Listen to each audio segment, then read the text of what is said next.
buenas noches. Bienvenidos a esta sesión académica de este martes 19 de junio del 2018. Quisiera comenzar esta sesión académica felicitando al ingeniero Tomás Durán Nieto, quien ha obtenido el galardón de Premio Jalisco a propuesta de esta Benemérita Sociedad de Geografía y Estadística. Muchas felicitaciones, ingeniero.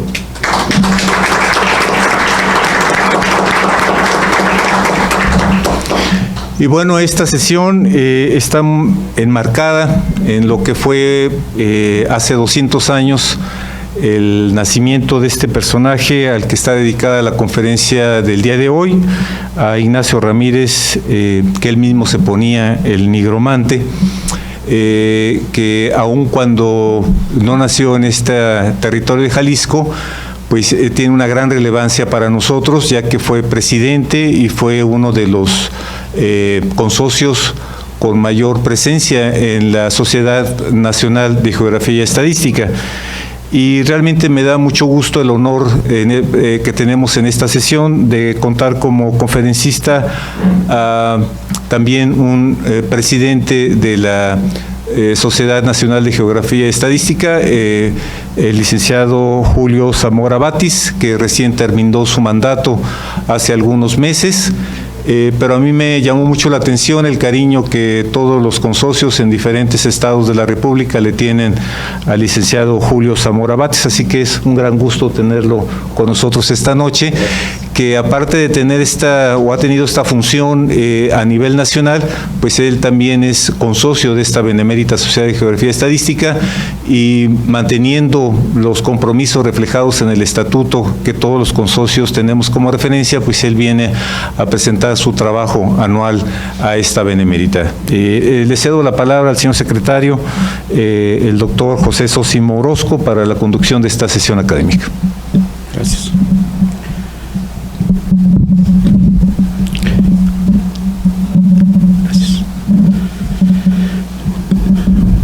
Bien, buenas noches. La Benemérita Sociedad de Geografía y Estadística del Estado de Jalisco, Asociación Civil, en esta sesión académica del martes 19 de junio del año 2018, se congratula en presentar la conferencia Vida y Obra de Ignacio Ramírez, el nigromante, a cargo de nuestro consocio, licenciado Julio Zamora Batis, bajo la siguiente orden del día. 1. Apertura de la sesión a cargo del doctor Arturo Curiel Ballesteros, lo cual ya se ha hecho. En el presidium se encuentra el doctor Arturo Curiel Ballesteros, presidente de esta benemérita institución, el licenciado Julio Zamora Batis, consocio y conferencista, y su servidor, doctor José Sosimo Orozco, secretario general. Voy a permitir mencionar algunos datos curriculares del conferencista de esta noche. El licenciado Julio Zamora Batis es licenciado en Economía por la Universidad Nacional Autónoma de México, es maestro en Desarrollo Económico por el Williams College de Massachusetts, Estados Unidos, doctorante en Economía por la Universidad de Texas, Estados Unidos, integrante de la Academia Mexicana de Ciencias Económico-Administrativas, es presidente de la Sociedad Mexicana de Geografía y Estadística. En su vida profesional ha ocupado diversos cargos: embajador de México en Uruguay, Perú, Nicaragua, Asociación Latinoamericana de Libre Comercio y del Grupo Andino, embajador alterno en el Consejo Económico Social de la ONU, embajador en misión especial en Argentina, Paraguay y Bolivia. Trabajó también en las Secretarías de Hacienda y de Economía en tareas de planificación del desarrollo y comercio internacional. Fue diputado federal en la 50 legislatura 1976-1979 por el Estado de México. Miembro de la Gran Comisión, presidente de la Comisión de Hacienda y de la Comisión de Asuntos Diplomáticos, secretario y tesorero del Grupo Parlamentario Mexicano en la Unión Interparlamentaria Mundial y el Parlamento Latinoamericano. Dirigió los fideicomisos de desarrollo del lago de Tequestengo y del balneario de Cuautla, responsable de la reconstrucción del sur de Jalisco, y también fue responsable de la unidad habitacional Nonalco, Tlatelolco, después del sismo de 1985. Presidente de Colonos de Ciudad Satélite, Asociación Civil, dirigió el Fideicomiso de la Vivienda de la Ciudad de México. Miembro del Consejo Asesor del presidente municipal de Naucalpan, presidió un grupo de compañías comercializadoras y de construcción, dirigió el desarrollo del aeropuerto de Toluca, fue miembro del Consejo Nacional del PRI y del Consejo Político del PRI en el Distrito Federal, fue presidente de la Liga de Economistas Revolucionarios 1978-1980, presidente de la Comisión de Asuntos Económicos del Consejo Político Nacional, presidente de la Fundación Colosio en el Distrito Federal durante 6 años. Ha publicado los siguientes libros: El petróleo, recurso inorgánico básico en México; La corrupción en los Estados Unidos; El porqué y para qué del Tratado de Libre Comercio; La UNTAD y el financiamiento del desarrollo; Contextos y Crónica de un latrocinio. Bueno, es coautor de 5 libros sobre desarrollo económico regional que abarcan los estados de México, Michoacán, Guanajuato, Yucatán, Guerrero. Es coautor del Diagnóstico Económico Regional de México y de otros 4 libros sobre políticas públicas en México. Próximamente editará La Isla Bermeja y la Realidad. También durante más de 30 años ha mantenido columnas semanales en varios diarios y revistas y colaboraciones en programas de radio, además de escribir en publicaciones especializadas en economía y asuntos internacionales. También ha sido maestro de teoría económica en el Instituto Politécnico Nacional y de Economía Internacional en la Universidad Nacional Autónoma de México. Bueno, pues una persona importante, realizada y destacada. Para eso, pues desde luego el día de hoy, como habíamos señalado, nuestra conferencia es Vida y Obra de Ignacio Ramírez el Hieromante, y a cargo, desde luego, de nuestro consocio, licenciado Julio Zamora Batis, para el cual cedemos el uso de la voz. Muchas gracias, muy buenas tardes. Siempre es un placer participar en actividades de esta Benemérita Sociedad de Geografía y Estadística de nuestro estado de Jalisco, y me complace cumplir hoy con las disposiciones estatutarias de que hagamos por lo menos un trabajo específico durante el año los miembros de esta Benemérita Sociedad. Conmemoraremos en unos días, el 22 de junio, que hace 200 años, en 1818, nació en el entonces poblado de San Miguel el Alto, territorio de lo que hoy es Guanajuato, un mexicano cuya actividad política, periodística, magisterial, artística e incluso militar habría de impactar la vida de nuestra patria durante 2/3 partes del siglo XIX y aún se hace sentir en esta época. La simple enumeración de la variedad de actividades en las que destacó el maestro Ignacio Ramírez les da a ustedes una idea de lo importante que fue en nuestra historia, porque su acción se desarrolló en una etapa crítica para los mexicanos y tiene mucho que ver con el México que hoy somos. Juan Ignacio Paulino Ramírez Calzada fue precursor en varios aspectos de la vida nacional y un luchador infatigable en la gran lid que a mediados del siglo XIX plantó la semilla del México que hoy vivimos. Liberal, bastante tolerante y preocupado por atender las causas de los grupos populares.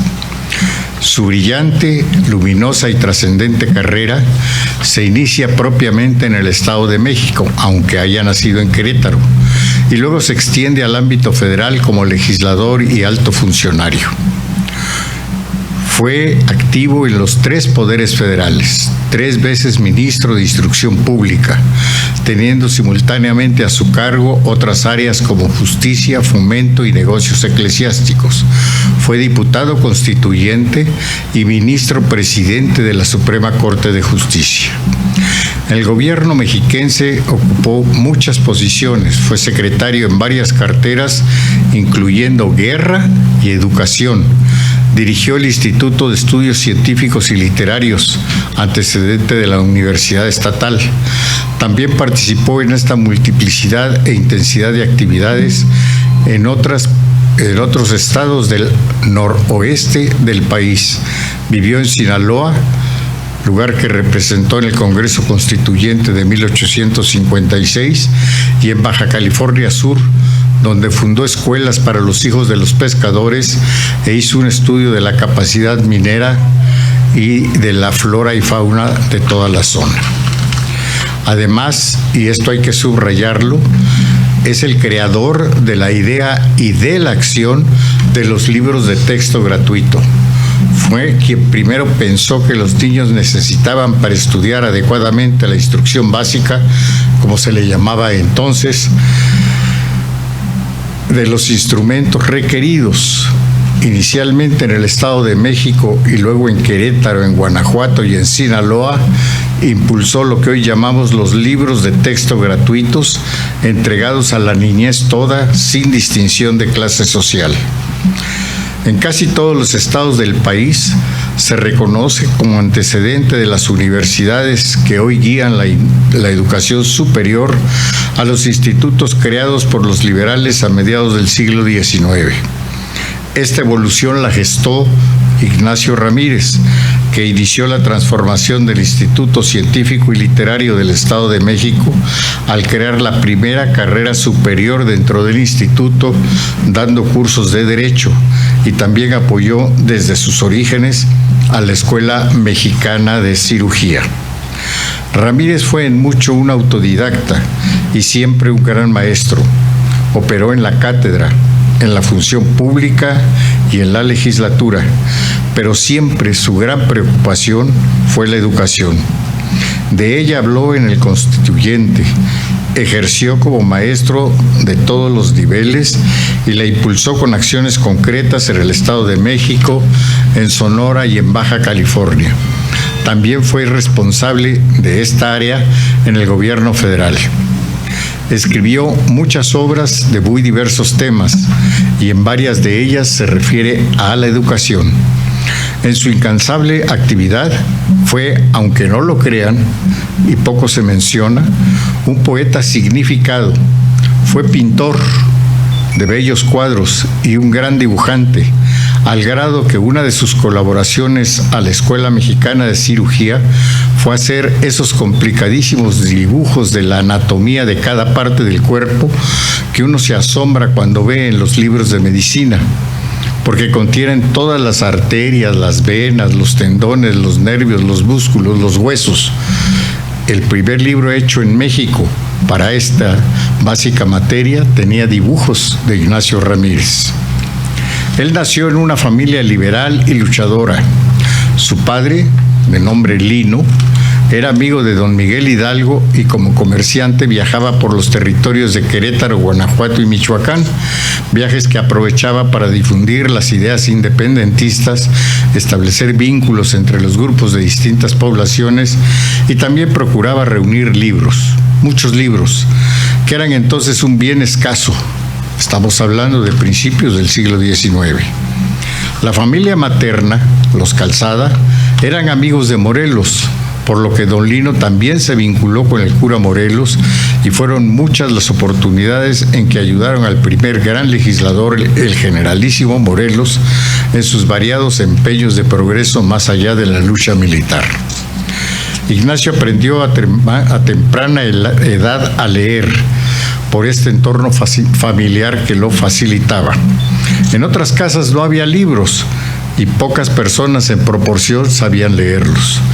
A Lino, su vinculación con los insurgentes lo llevó a la cárcel. Afortunadamente no se dieron cuenta que tenía una fábrica de pólvora en su casa y su acción a la larga de todas maneras llamó la atención de la Santa Inquisición, que poco tenía de santa, y se lo llevaron prisionero a la Ciudad de México.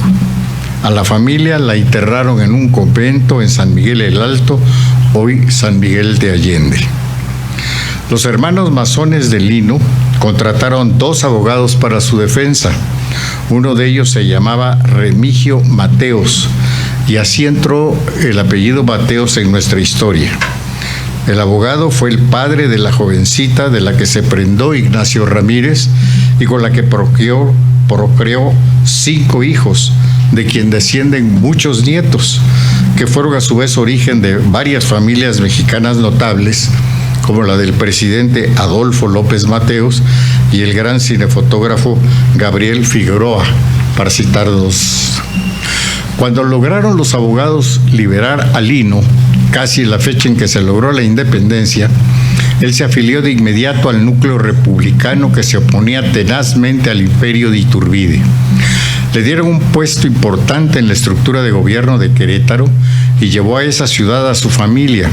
Así que el nigromante vivió una temporada en esa ciudad, casi una década, y ahí su padre fue gobernador, puesto desde el cual apoyó los cambios que en 1833 propuso el presidente de la República por Ministerio de Ley, Valentín Gómez Farías, y que fueron el primer intento de reforma liberal que llevaba incluida, afortunadamente, la creación de la Sociedad Mexicana de Geografía y Estadística.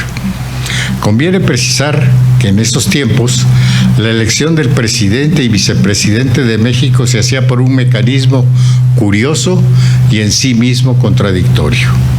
En México, a través de los siglos, se lee, cito, conforme a la ley, el Congreso de cada estado debía nombrar a 2 individuos.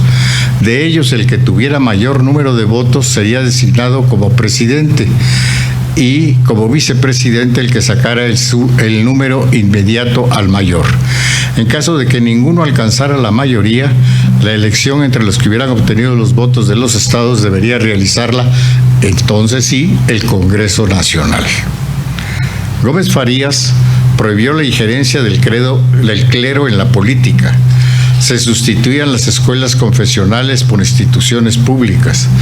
Ponían en subasta algunas propiedades de la iglesia. Reorganizaba el ejército y se ampliaba la libertad de prensa. Fue, como dije, la primera reforma liberal, y Santana, el presidente electo, Gómez Farías era el vicepresidente, dejó de vacacionar en sus haciendas, tomó el poder y de inmediato atacó a los gobernadores que habían apoyado a Gómez Farías. Con lo cual don Lino, el padre del nigromante, perdió su cargo y además lo desterraron. Ignacio había realizado ya estudios elementales. Cuando su familia llegó a la Ciudad de México en 1834, ingresó en el Colegio de San Gregorio, que dirigía un personaje llamado Juan Rodríguez Puebla. En esta institución, que venía desde el virreinato, se formaron algunos mexicanos que fueron factores decisivos en la evolución del país. Sin duda, todos recordamos a José María Iglesias, a Miguel Miramón, a Miguel Lerdo de Tejada, a Antonio García Cubas, a Vicente Rivapalacio y al general Zaragoza. Todos ellos son hijos del Colegio de San Gregorio, a donde fue a inscribirse el nigromante. Noten ustedes que hay carreras muy variadas, militancias políticas diversas, pero que toda la gente que mencioné es de primera clase. Rodríguez Puebla incitó, protegió, formó a Ignacio Ramírez. Por ejemplo, le dio una encomienda. Fuera de las horas de clase debía de visitar las bibliotecas incluidas en una lista que le preparó y recabar en un cuaderno el sello de cada biblioteca que visitara para comprobar su presencia. La misión fue cumplida puntualmente y además, por su cuenta, Ignacio Ramírez la empleó en sus recorridos a todas las entidades de investigación y cultura que encontró en la capital del país y también hizo que le sellaran el famoso cuaderno. Los compañeros le llamaban el enciclopedista porque hurgaba en todos los ramos del saber humano. Un día, Rodríguez Puebla lo desafió a que se reuniera con maestros de muy variadas ramas de actividad que trabajaban en el colegio y que les contestara preguntas. el nigromante no cumplía aún los 19 años cuando aceptó esta especie de examen y al final recibió elogios de todos los sinodales. Unos meses después, en 1836, se presentó solo, sin invitación, a una entidad que en ese momento era de los faros del saber en México y que se llamaba la Academia de Letrán. La presidía nada menos que don Andrés Quintana Roo, y desde la puerta, con toda humildad, Ignacio Ramírez, que todavía no cumplía los 18 años, insisto, pidió autorización para hablar. Después de cierta sorpresa de los asistentes, que eran los más notables intelectuales del país de distinta afiliación política, lo autorizaron. Y entonces empezó a sacar de sus bolsillos una serie de papeles de distinto tamaño e incluso de colores diferentes. Y empezó leyendo aquella famosa frase: Dios no existe, los seres de la naturaleza se sostienen por sí mismos. Claro que una ponencia tan combativa y tan tajante fue intensamente discutida, pero al final de la sesión lo aprobaron y admitieron al joven en la famosa Academia de Letrán, cuya nómina de miembros incluía prácticamente todo el saber de México en esos momentos. Fue a los 19 años el socio más joven de esta institución y ahí conoció a un personaje que sería muy importante en su vida, Francisco Modesto de Olaguíbel Martinón, quien cuando se dio cuenta de la pobreza en la que vivía Ignacio Ramírez, ofreció pagarle los gastos de estudio y darle un poco de dinero para que comprara libros. Olaguíbel llegó a ser gobernador del Estado de México e invitó a este joven temerario a que participara en las actividades de gobierno. De estas andanzas juveniles surgió el sobrenombre del nigromante, que quiere decir el que invoca a los muertos o el que observa cadáveres. Se supone que con esto lograba predecir acontecimientos. Ignacio Ramírez empezó a firmar en broma algunos de sus artículos periodísticos con este remoquete. Además, escribió algunas obras literarias y también usó el seudónimo, que finalmente se quedó asociado a su nombre por toda la vida y en verdad por toda la eternidad, porque lo seguimos usando. Ignacio Ramírez estudió leyes en la entonces Pontificia y Nacional Universidad.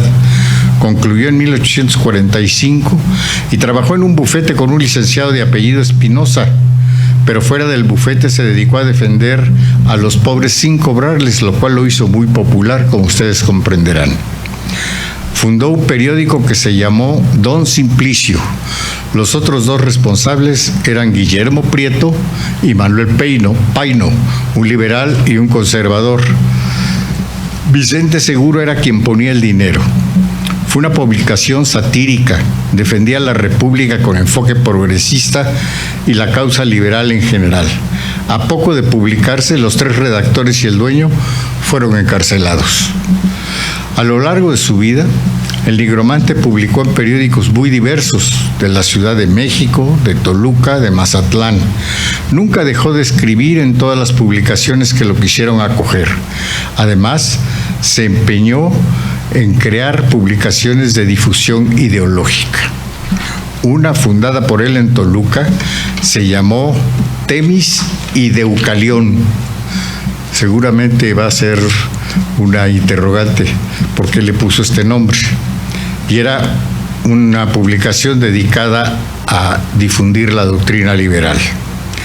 ¿Por qué con ese nombre? Porque Temis es una criatura mitológica que representa el orden de la naturaleza por encima del deseo del hombre, y es ella quien orienta desde el Heráculo de Delfos a Deucalión, hombre que con su esposa habían logrado sobrevivir en una barca al diluvio que Zeus lanzó para castigar a los humanos.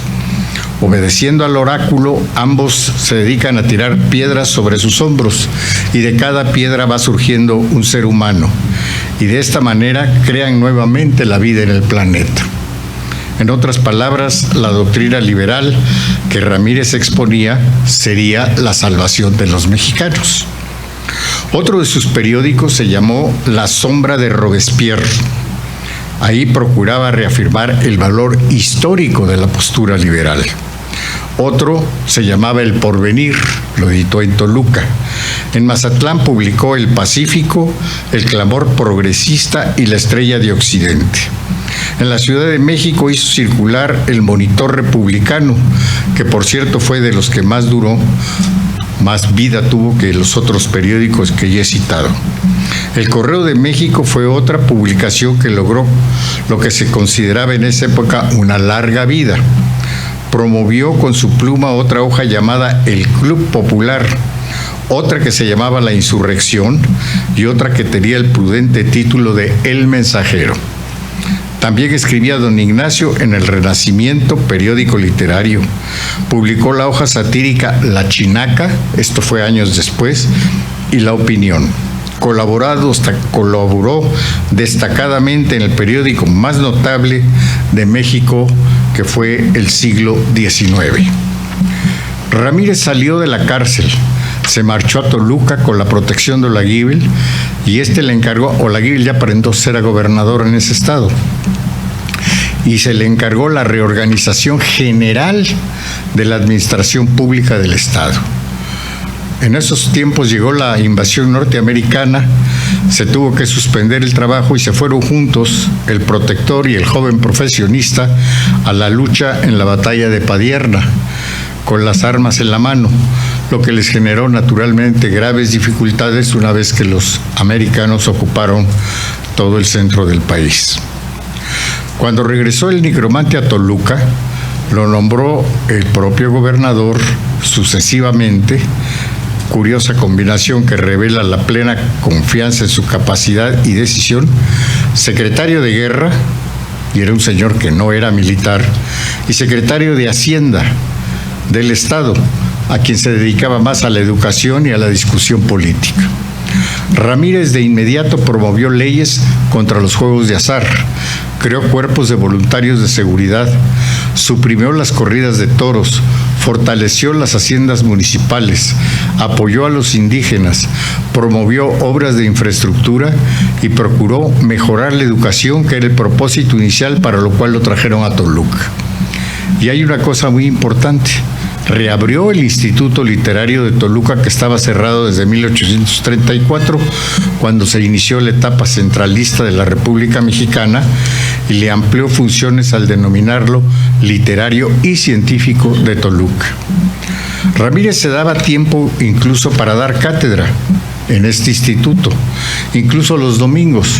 Tenía un grupo que se reunía exclusivamente ese día y los alumnos asistían para estudiar lo que se llamaba la bella literatura. Se casó en plena guerra el 17 de octubre de 1847 con doña Soledad, hija del famoso Remigio Mateos, que había defendido a su padre. Soledad fue desde ese momento el centro de la vida anímica del nigromante, quien en sus escritos y en sus poemas le llamaba Sol. A ella dedicó hermosos versos, le hizo pinturas y muchos dibujos. Soledad, como ya mencioné, le dio 5 hijos. Al ocupar los gringos la Ciudad de México, el gobierno federal se fue a Querétaro y el de Toluca se dispersó. Entonces el presidente de la República nombró a Ignacio Ramírez jefe superior político del territorio de Tlaxcala, que políticamente oscilaba entre que era o no era un estado, y formaba parte en ese momento de Puebla. Pero duró muy poco tiempo el encargo, porque para él lo más importante, para el nuevo jefe político del estado o del territorio, era defender al país de los ataques de los norteamericanos y obstaculizar la presencia de los norteamericanos con las guarniciones que ya habían establecido en el país.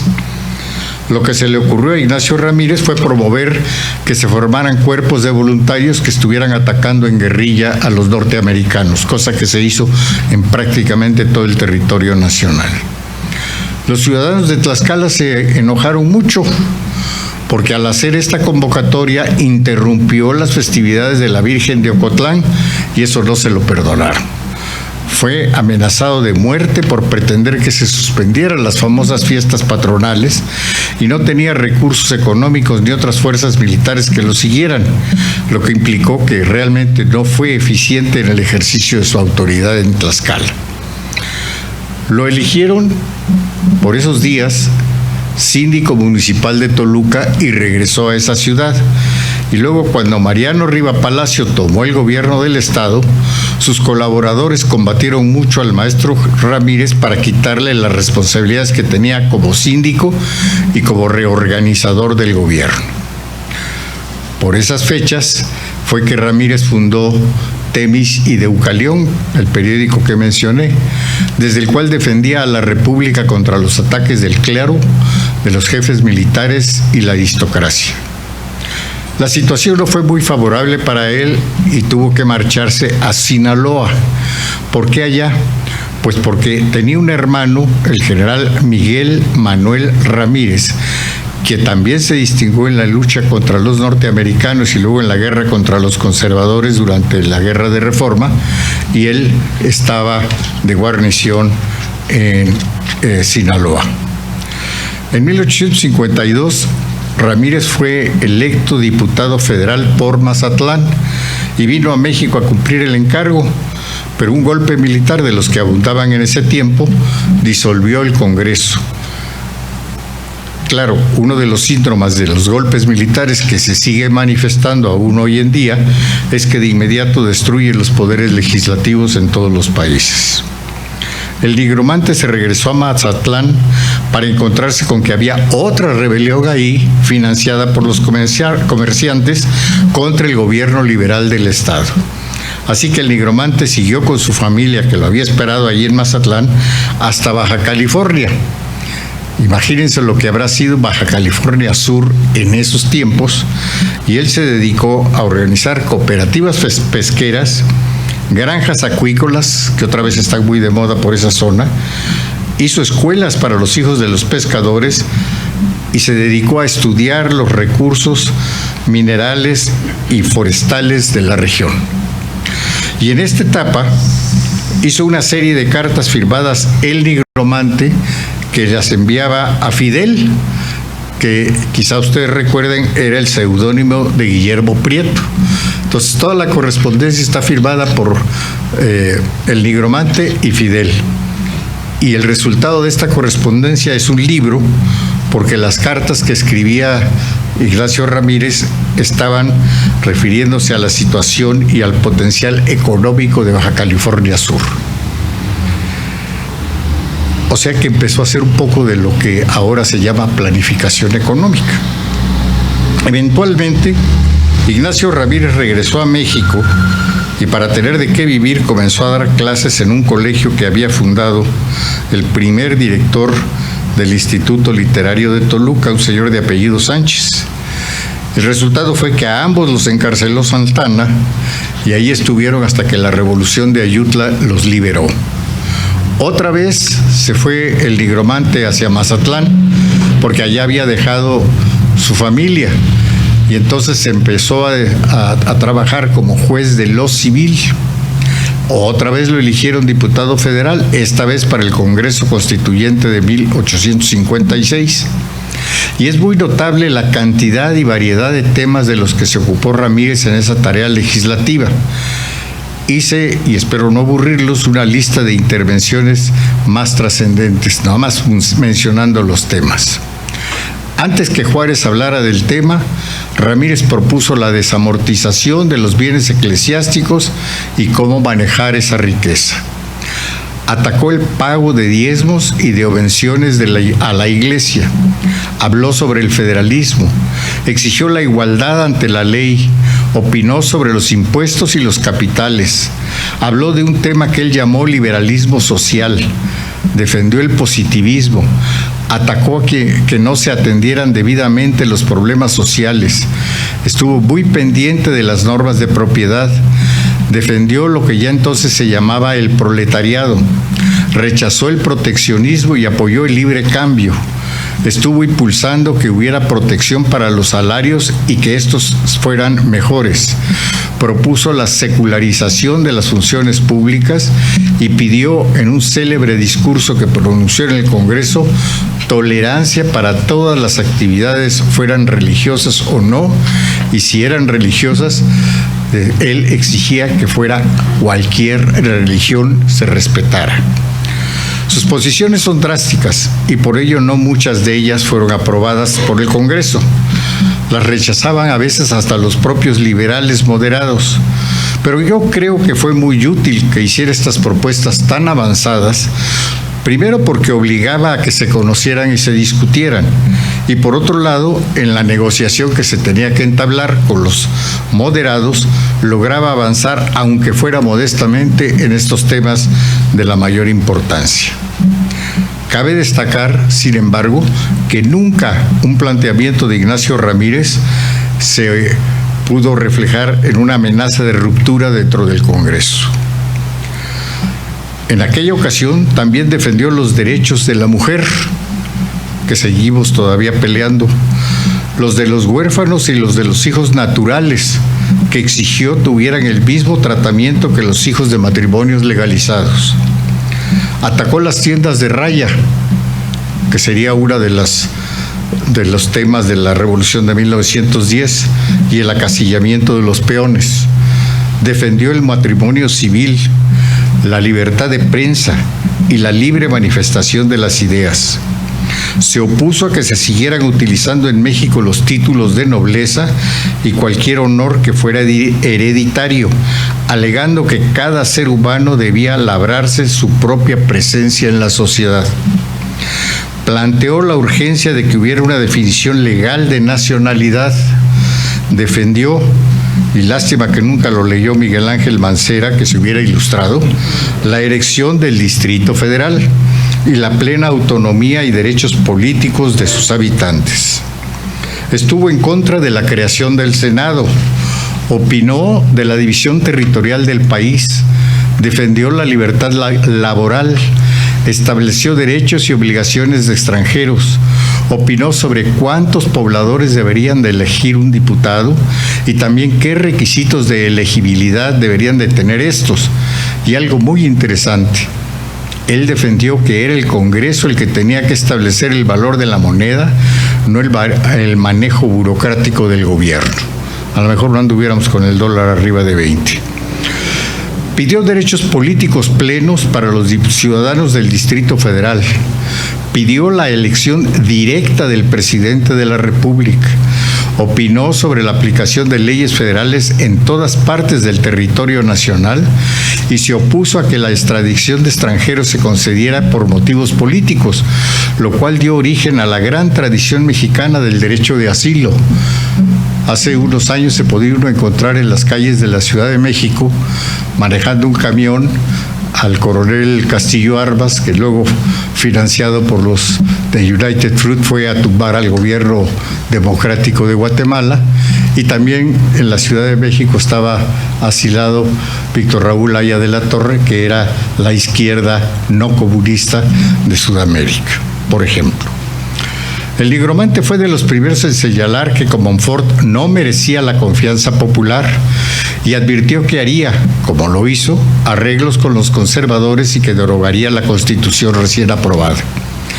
Recuerden aquel momento crucial en el que Comonfort encarcela al virtual vicepresidente Benito Juárez y luego lo tiene que liberar por la presión política que se le hace.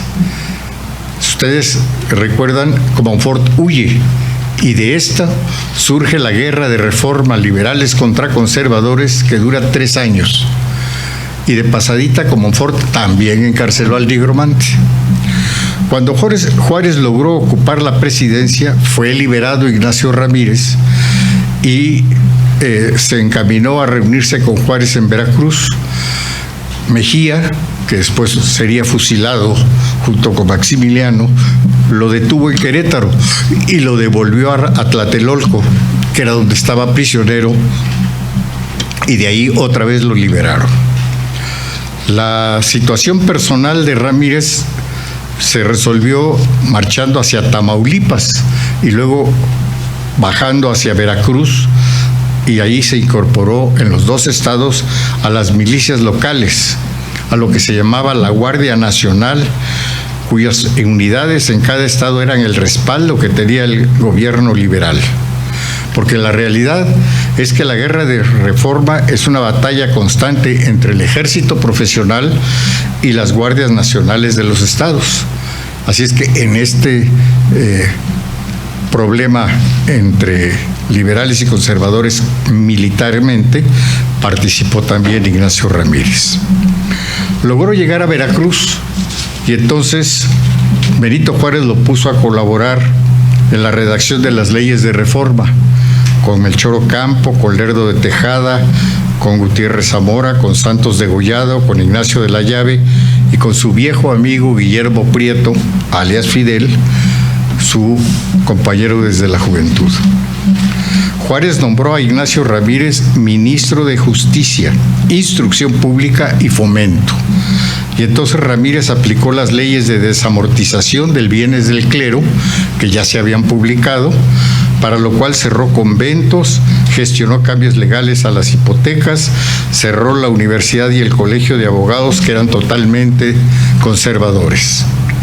Transformó edificios religiosos en servicios a la comunidad. Por ejemplo, creó la Biblioteca Nacional en lo que era el Templo de San Agustín, y todavía está ahí esa biblioteca. Fundó escuelas, un observatorio meteorológico en Puebla utilizando una iglesia, impulsó la enseñanza de ingeniería, realizó las gestiones para un ferrocarril de México a Veracruz, que fue una propuesta, por cierto, de la Sociedad Mexicana de Geografía y Estadística, y se encontró tiempo para presidir la sociedad nuestra en 3 ocasiones, 1871, 1874 y 1876. Cambió los planes de instrucción pública. Parece que este es un síndrome de los secretarios de educación, pero creo que esta versión merecería verla en detalle. Renunció al cargo para que Juárez reorganizara su gabinete una vez que fue electo presidente. Y el nigromante se fue a vivir a Puebla, empezó a dar clases y varias veces pronunció discursos patrióticos en fiestas nacionales a pedido de la junta que se encargaba de esas celebraciones. En 1862 publicó Ignacio Ramírez con Guillermo Prieto, José María Iglesias e Ignacio Manuel Altamirano el periódico que se llamó La Chinaca, que promovió la defensa contra la invasión francesa.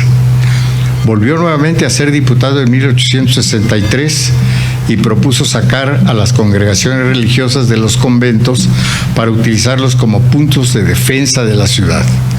Luego se mudó al Estado de México y a Sinaloa, y en ambos territorios tomó las armas contra la invasión francesa. Ya establecido el imperio, se trasladó a Sonora, donde hizo un periódico que se llamaba La Insurrección. Logró ir otra vez a Sinaloa y siguió escribiendo. Finalmente pudo regresar a México, pero los imperialistas lo encarcelaron y lo desterraron a Yucatán, donde contrajo la fiebre amarilla, lo cual le sirvió de pretexto para regresar a México, aunque vivió bajo la vigilancia de la policía hasta que se liberó la ciudad por los republicanos encabezados por Porfirio Díaz en julio de 1867, después de la caída de Querétaro y el fusilamiento de Maximiliano.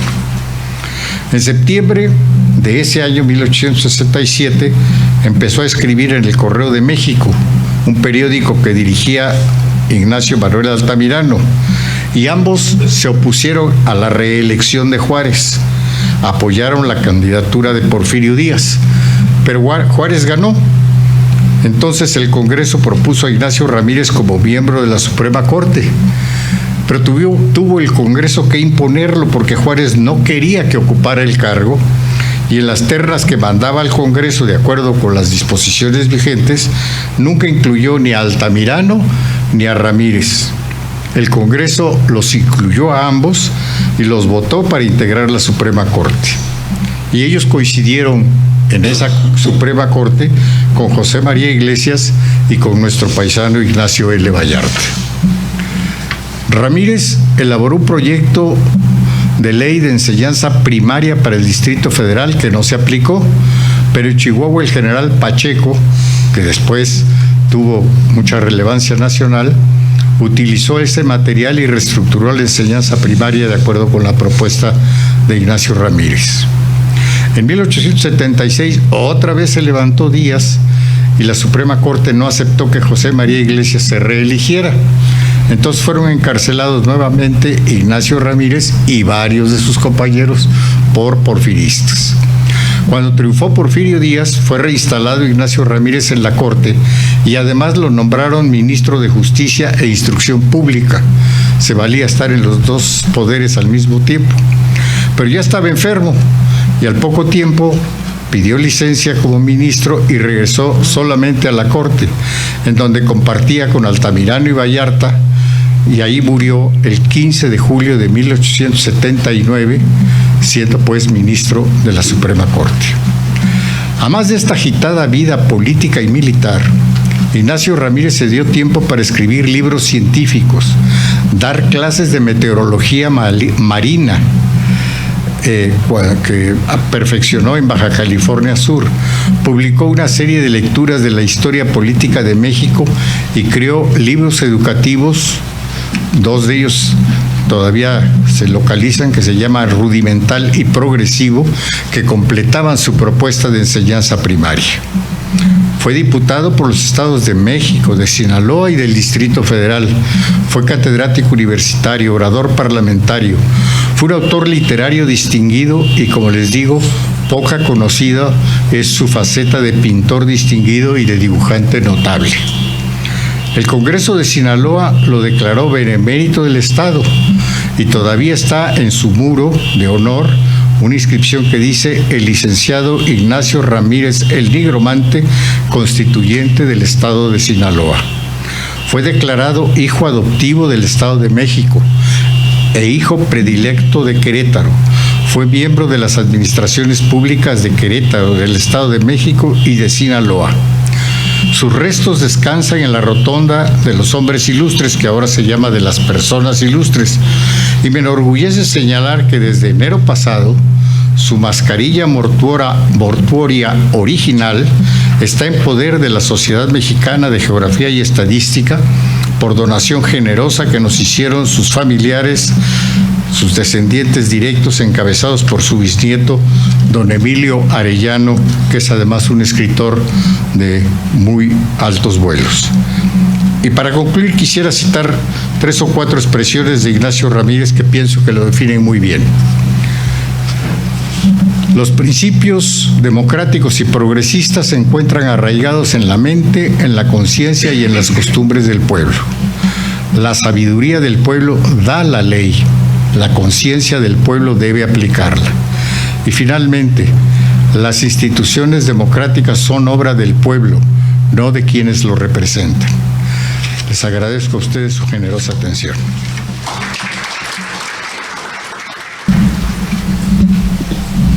Bien, continuando con nuestra sesión del día de hoy, agradecemos la presencia del maestro Juan Miguel Toscano García de Quevedo, el doctor Eduardo Velasco Briceño, el doctor Silviano Hernández González, son expresidentes de esta benemérita institución.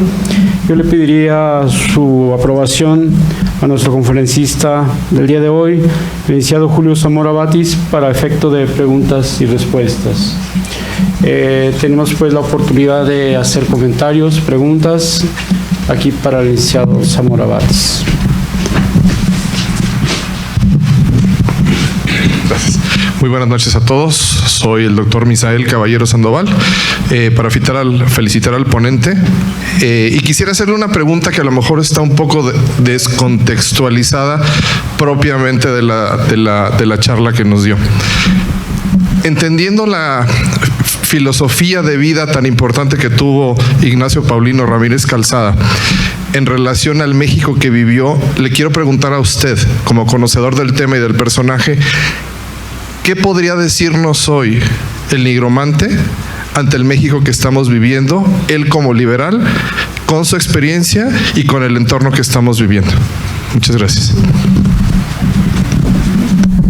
Pues yo creo que las frases que cité al último resumen muy bien esa posición, y por ahí en el curso de la charla mencioné otras cosas que son importantes de las actividades que él tuvo, y creo que lo más interesante fue su énfasis en la educación pública y su afán de que la sociedad discutiera libremente los temas.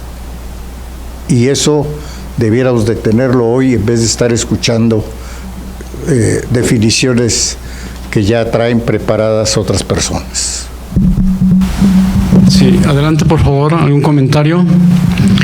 Bueno, pues yo quiero aprovechar, si me permite, el licenciado Julio Zamora. Es un personaje importante, abogado.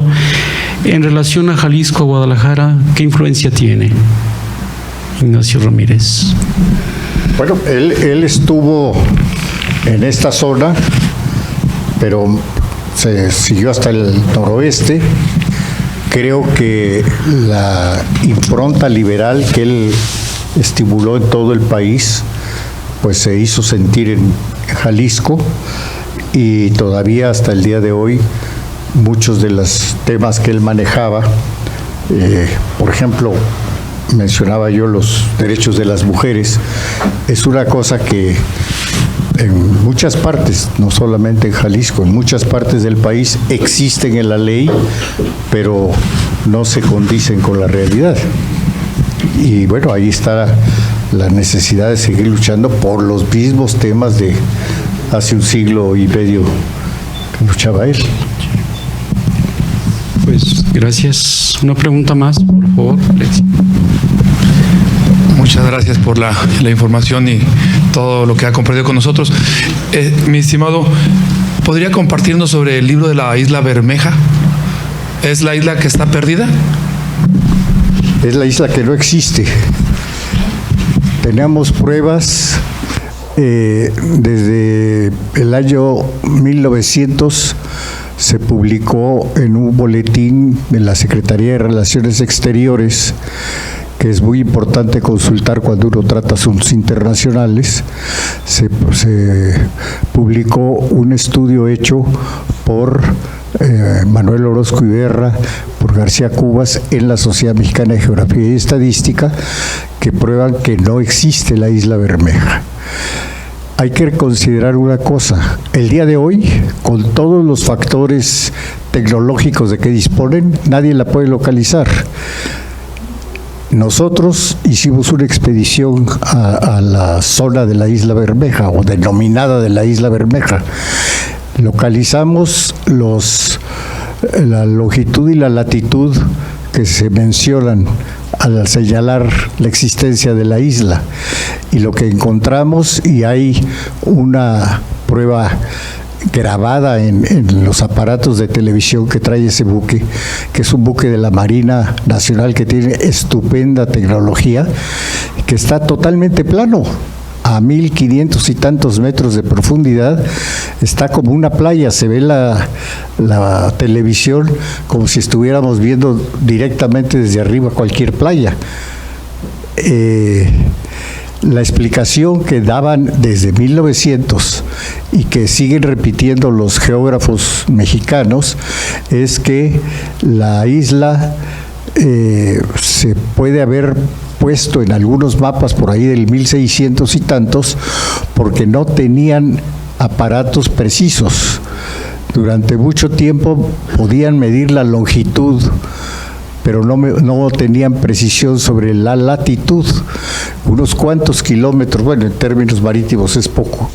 Están el archipiélago de los Alacranes y los Negritos, y ahí hay una serie de islitas. Cualquiera de esas pueden haber encallado y decir, esta es una nueva isla, porque no la tenían registrada en los mapas, que eran muy elementales y muy variados de una persona a otra. Los pilotos de los barcos en ese tiempo mandaban más que el capitán, porque ellos controlaban los mapas y ellos decidían por dónde iba el barco. Entonces, no hay ninguna prueba, que tengan de la existencia de la isla como tal. Todas las demás son referencias que no tienen base científica y, como les digo, con el apoyo de la Marina hicimos esta expedición y hay la prueba incontrastable. Con la longitud y la latitud que se le ha asignado a la Isla Bermeja en varias publicaciones, ahí está que no hay nada. Ahora, lo que pasa es que es muy bonito tema para decir, como dijo un idiota en el Senado, que se había dinamitado por órdenes del presidente de Estados Unidos y que lo había hecho el presidente Zedillo, el que lo había dinamitado. Luego hay otros que dicen que se oculta que porque es un sitio de la CIA y que ahí tienen prisioneros. Bueno, pues es difícil que a medio Golfo de México exista una cárcel que no conozca nadie. Nadie puede mostrar no solo la longitud o la latitud, ni siquiera con las fotografías satelitales decir aquí está la isla y miren ahí están las instalaciones de prisiones. Es un mito. Su opinión sobre ese periodo en donde Santana regresa tantas veces al poder, y primero es liberal y luego es central y luego es conservador y federalista, centralista, y alterna con Gómez Farías el gobierno, y al final, incluso después de la guerra, vuelve y toma parte en muchas decisiones de gubernamentales. Su opinión sobre ese periodo. Y la segunda pregunta es, ¿por qué se opone a la reelección de Juárez, en su opinión, Ignacio Ramírez? Bueno, la primera es muy importante y por eso lo cité, lo que dice México a través de los siglos. Hay que tener muy claro que cuando se dice Gómez Farías era el vicepresidente, lo era porque no le habían alcanzado los votos para ser el presidente, no porque estuviera de acuerdo con Santana. Ahí lo que se hacía era institucionalizar la cohabitación de enemigos. Tú eres candidato a un puesto y quedas en segundo lugar, pero el señor que está en el primer lugar tiene que aceptar que eres el vicepresidente. Pues es bastante difícil como situación. Entonces, lo que hacía Gómez Farías era aprovechar las salidas frecuentes, los abandonos del poder que hacía Santana para dedicarse a los gallos, a la baraja, a sus haciendas, a sus novias y todo eso, y entonces aprovechaba para meter alguna legislación. Si él automáticamente era el presidente y hacía alguna cosa en ese sentido. Pues, ¿por qué regresó tantas veces Santana? Pues porque uno no se explica, pero la gente acepta, y sobre todo en esos tiempos más, a hombres que se llaman providenciales, que dicen, no, yo tengo la solución de los problemas. Si nos ponemos a ver, a lo mejor sí fue un buen tipo. Vean lo que está pasando ahorita en Nicaragua. Ortega era un luchador contra Somoza, contra la dictadura, y hoy en día es un dictador. ¿Por qué? Porque lo dejaron que permaneciera en el poder. Aparentemente el poder es una droga que los enloquece a todos. Por eso es muy bueno que no haya reelección, en mi opinión. Bien, pues gracias. Continuamos. En el siguiente punto se tiene contemplado la entrega de un merecido reconocimiento para nuestro conferencista a cargo del doctor Arturo Curiel Ballesteros. Sí, muchas gracias. Bueno, quisiera, a nombre de nuestra benemérita Sociedad de Geografía y Estadística del Estado de Jalisco, otorgar este reconocimiento que se le hace al licenciado Julio Zamora Batis por su presencia, por su contribución, por su cabal cumplimiento como consocio de esta benemérita institución, y también por traernos a la memoria en esta semana este bicentenario de este hombre que consideraba que el mayor crimen que se puede cometer por parte de quienes ejercen el poder es no educar a la población como un elemento emancipador de la pobreza. Entonces, muchas gracias por ese recuerdo y muchas gracias por estar aquí y venir desde la Ciudad de México a cumplir con este mandato que tenemos en la Benemérita de contribuir a este engrandecimiento cultural de nuestra región y de nuestro país. Muchas gracias.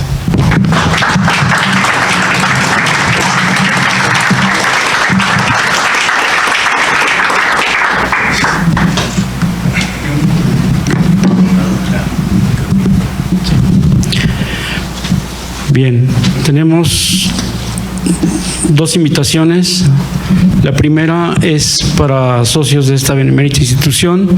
Es un viaje este sábado 23 de junio a Autlán de Navarro para la toma de protesta del capítulo Costa Sur y la presentación de los trabajos de ingreso del licenciado Agustín Godoy Pelayo y la licenciada Marta Florentina Corona Santana. Para más información con la señorita Rosy Guerra, precisamente ahí en la entrada. También tenemos una invitación para todos. El siguiente martes 26 de junio a 8 de la noche, conferencia La comercialización contemporánea de la difusión científica, a cargo de nuestro consocio doctor Eduardo Vázquez Valls. Y continuando, tenemos una invitación de esta institución, desde luego es un convivio aquí en los jardines. Y finalmente la clausura, el mensaje de clausura de esta sesión a cargo del doctor Arturo Curiel Ballesteros.